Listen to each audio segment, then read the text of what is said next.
passed, my brother Yisrael Menachem Mendel and I were on a mission. My father had been at the hospital for a year and a half. When he wasn't there as an inpatient, he came at least 3 times a week as an outpatient. At the inpatient floor, the 10th floor, all the staff and doctors knew him. And at the outpatient floor, the 3rd floor, all the staff and doctors knew him as well. They knew him because my father always said thank you. They knew him because my father always asked how they were doing. They knew him because my father always expressed his gratitude for the care they provided him. From the secretaries, to the nurses, to the doctors, to the custodial staff. My father made an impression on them all. And so, we were on a mission. We were on a mission to personally go to the entire staff on the 3rd floor and the entire staff on the 10th floor to thank them personally for the care that they provided my father throughout this nightmare. Tati, we did what you would have done for anyone else. And you should know, every single employee remembered you.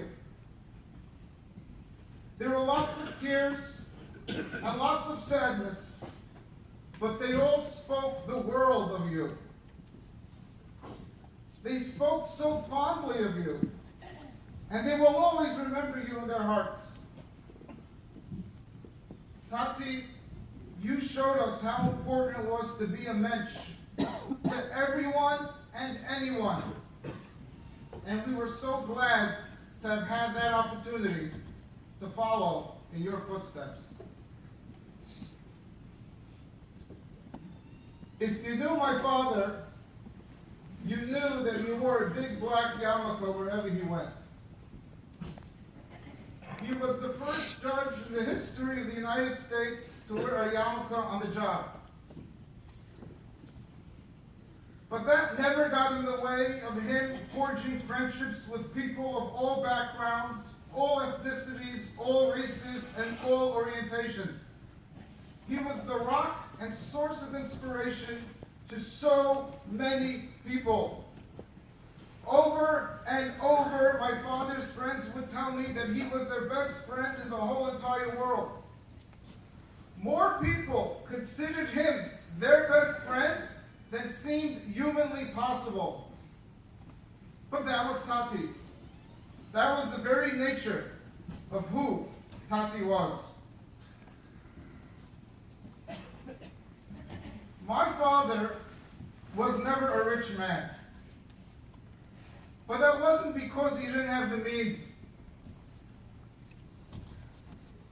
But it's because he gave his last nickel, his last dollar to ensure that others were happy. Money meant nothing to him. All that counted was being a good person and having good experiences in life. My father was once walking in the corridors of the courthouse when a member of the custodial staff, who knew him very well, asked him for a $500 loan. My father told him, "I won't give you a loan. But here's a $300 gift for you to use for the purpose that you need it for." That was Tati. When my father learned that his housekeeper's child didn't have a library card, he offered to give her an extra $100 if she got him one. She wouldn't stop telling him about all the books her child was reading, and my father was in 7th heaven. That was Tati. Whenever the sanitation trucks would come around, Tati would run outside to help them load the trash in the truck. Tati. As a young child, I remember that whenever door-to-door charity collectors came knocking on the door, and there were many, each with their own story of hardship, my father gave what he could. It wasn't much, but he also offered them something they desperately needed. He offered them a cup of tea. He offered them the use of the restroom. And he always offered them a home-cooked meal. That was Tati. My father was a people's person and identified strongly with the common man and woman. And that extended to the way he carried himself in his courtroom. My father was a judge for 25 years, but he never wore his judicial robes while in his courtroom. He wouldn't even sit on the elevated platform referred to as a bench, though it has a lush chair. Instead, he sat on a folding chair at a folding table set up in front of the bench. He was literally elbow to elbow with the lawyers and their aggrieved clients. That was Tati.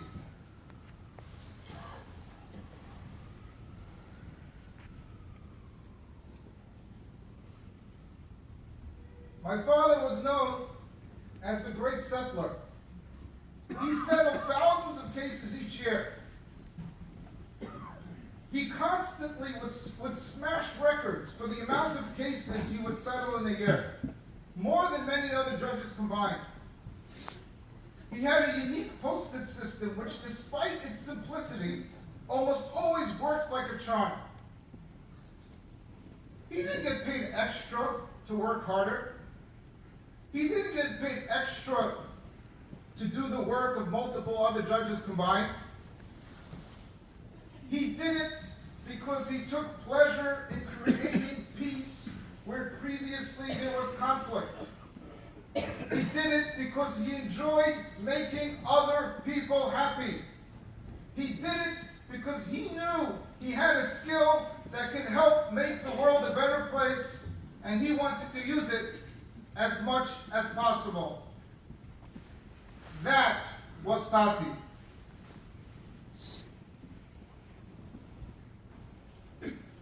Growing up, my father would frequently work on Sundays in criminal arraignments, where his task was to decide if a person charged with a crime would be trusted to come back to court, or whether he should set bail to ensure that the person was there for future court dates. My father's decision-making was always focused on what was right and was a testament to his strong moral backbone. Throughout my childhood, I used to love sitting next to my father on these days, and I'll never forget how careful he was about not taking away someone's liberty unnecessarily. I have vivid memories of him always being guided by what was right, and he was never swayed by the political winds of the day. He understood that the defendant before him was cloaked in the presumption of innocence, and he would take seriously his obligation to only consider whether the person would come back to court, and would never set bail as punishment for allegations that were just that, unproven allegations. During one high-profile case, he never wavered or regretted releasing a defendant charged with a serious crime, despite a tremendous political backlash from the mayor, the news media, and protests in front of the courthouse. He wasn't going to punish anyone presumed innocent, and would only consider whether that person could be trusted to come back to court. In that case, the defendant had strong community ties, and there was no chance that he was a flight risk. My dad knew what was right and what was wrong, and he stuck by his decision. That was Tati. Incidentally, I was on the backpacking trip through Europe at the time, and there he was on CNN, which was reporting on the stories. And there I was, exceptionally proud of my father, deep in the Swiss Alps.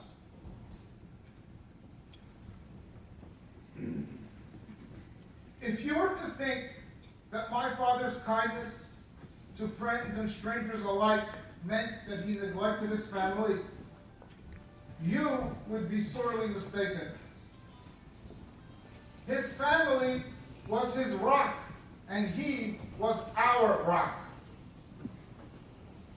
His love for his children, his grandchildren, and recently a great-grandchild knew no limits. Each and every one of us knew we could completely depend on him for love, support, and he would always rush to help in every conceivable way, frequently thinking out of the box for creative solutions for complex problems. That was Tati. My father's weekly pizza get-togethers were legendary. Every Sunday, the entire extended family would gather at Mendelssohn's Pizza, where Tati would treat everyone to whatever they wanted. Pizza, sushi, fish platters, it was all on the house. At the end of every Sunday meal, he would get rolls of quarters from the cashier and hand them out one after another to his grandchildren for them to use in the toy and candy vending machines in the store. Each kid would come running to show off his tchotchke, his toy, his gumball to my father, and he and the child would be in the seventh heaven. That was Tati. Not too long ago, I was going through a crisis of my own, and my father was always available to me. We would talk on the phone for hours, and he promised to keep his ringer on day and night, 24/6, in case I needed his help. My father was a rock to me during this time, and there is no doubt that I wouldn't have been able to handle that crisis without his help. That was Tati.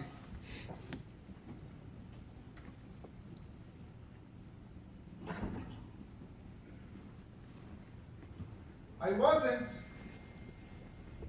wasn't the easiest kid growing up. I was stubborn. Every holiday, my father would sing one of his favorite songs that he learned from his father who survived the death camps. Some holidays are long, and he would sing it at every meal at least twice a day. It meant a lot to my dad. I don't remember precisely. My grandfather had either composed the song with others while in the Nazi death camps, or my grandfather picked it up from others while he was there. But it was a vivid Holocaust remnant that my dad clung to, and which brought him closer to his father, my grandfather of blessed memory.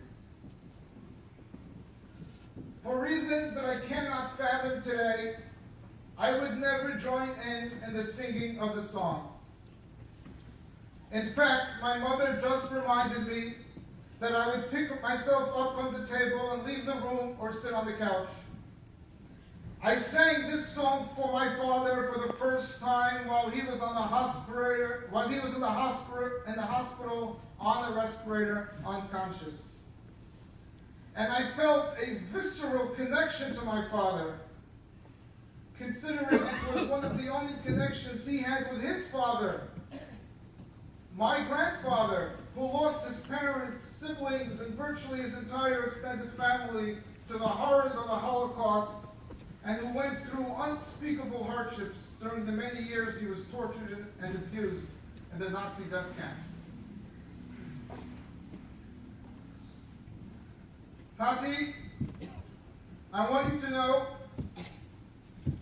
that here on, going forward, I will carry this tradition and sing this song to family and friends on every Yom Tov and on every holiday that I possibly can. Tati, my love for you knows no bounds. And here, right now, I have one more opportunity to show you my love in your presence. Tati, this one's for you. The song starts off with the words, "King of the world, please have mercy on us." If you're familiar with the song, please join in.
Hashem Elokeinu, Hashem Elokeinu, Oy Hashem Nusanloch, Ish Kematnas Yudoi, Ish Kematnas Yudoi, Kivekas Hashem, Kivekas Hashem, Hashem Elokeinu, Hashem Elokeinu, Oy Hashem Nusanloch. Tati, I will forever love you, and I will always make you proud.